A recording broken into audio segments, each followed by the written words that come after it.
नमस्कार, बिहार मिथिला न्यूज में आपका स्वागत है। मैं मनोज और बड़ी खबर बता दें, दरभंगा डीएमसीएच में जो दलाली चलती है उसको तो रोक नहीं लगा पाई डीएमसीएच, लेकिन डीएमसीएच की जमीन को पहले से ही बेचने की प्रक्रिया चल रही है।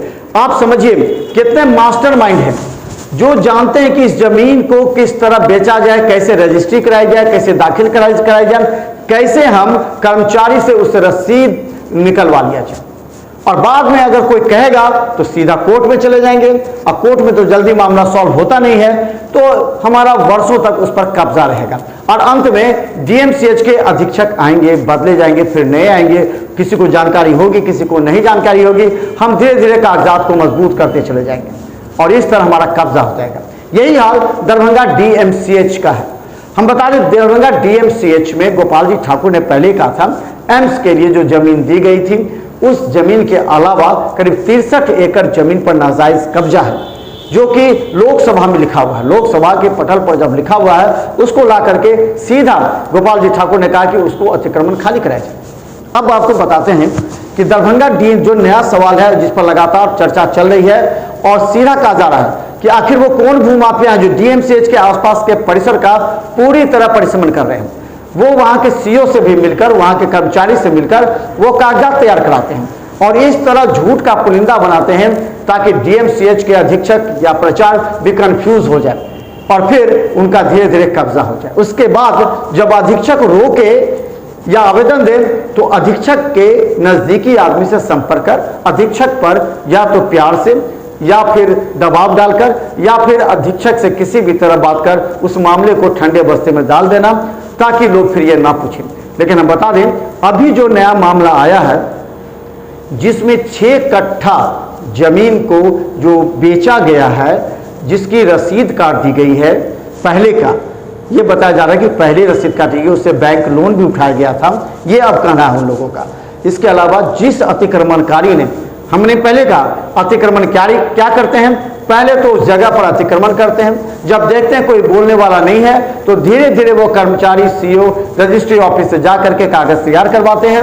उसके बाद में वो उस पर दखल कब्जा करते हैं और अगर उस समय पुलिस आती है तो ऐसे लोगों को तो जानते ही हैं, पुलिस मैनेज भी हो जाती है।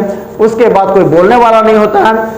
जो सरकारी अफसर आते हैं वो कहते हैं हमें क्या है, हमें तो कुछ दिन रहना फिर हम चले जाएंगे, हम क्यों झगड़ा मोल लें।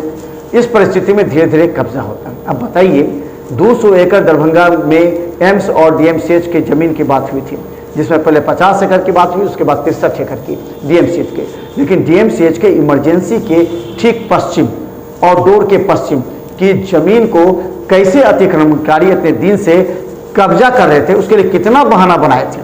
कहा जाता है कि उस पर बैंक का लोन उठाया गया, बैंक में भी लोन उठा करके उस पैसे को भी खा लिया गया।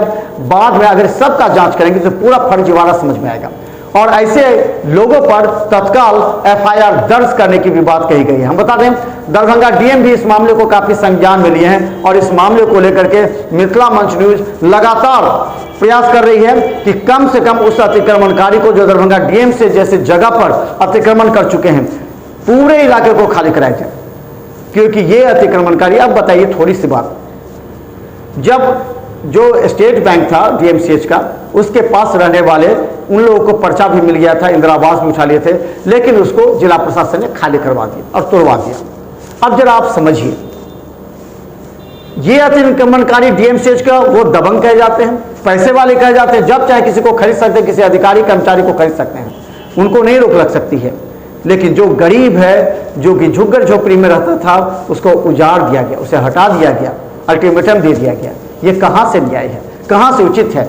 जरा तमाम अधिकारियों को कहना चाहते हैं, जरा इस बात को समझिए, गौर कीजिए, क्योंकि एक गरीब को भी उतना ही हक है जितना पैसे वाले अमीर और भ्रष्टाचारी को।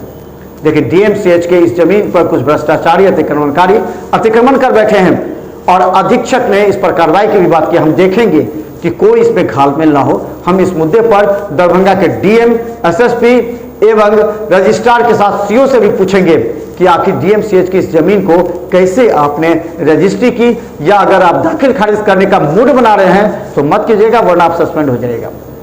देखते रहिए बिहार मिथिला न्यूज, क्योंकि ऐसे गंभीर मुद्दों को हम लाएंगे आपके सामने, क्योंकि सरकारी जमीनों को लगातार रजिस्ट्री हो रही है और रजिस्ट्रार कहते हैं कि कोई भी जमीन की आप रजिस्ट्री करवा लें, हमारे पास कोई डाटा नहीं है। सीईओ को हम 1.5 महीना पहले लिख के दे चुके हैं कि आप डाटा दीजिए, लेकिन क्या रजिस्ट्रार को भी ये तो मालूम होनी चाहिए कि जो जमीन रजिस्ट्री कराई जा रही है वो सरकारी है या नहीं, या सरकारी जमीन के आसपास का कोई इलाका तो नहीं है। इस परिस्थिति में रजिस्ट्री अगर कराना सिर्फ रेवेन्यू से मतलब नहीं हो, क्योंकि बाद में अगर कुछ मारपीट झगड़ा हत्या होती है तो इसका जवाबदेह आप होंगे। तो देखते रहिए लगातार बिहार मित्र न्यूज पर, क्योंकि हम आपको दिखाएंगे ऐसे ही जुड़े हुए गंभीर मुद्दे को। इसके अलावा हम उन तमाम लोगों से कहना चाहते हैं, हेल्पलाइन नंबर चल रहा है, अगर आपके साथ भी इसी तरह की घटना घटी है हमें कॉल कीजिए, हम आपके पास आएंगे और आपकी आवाज को प्रशासन तक पहुंचाएंगे। धन्यवाद। यूट्यूब पर जरूर सब्सक्राइब करें।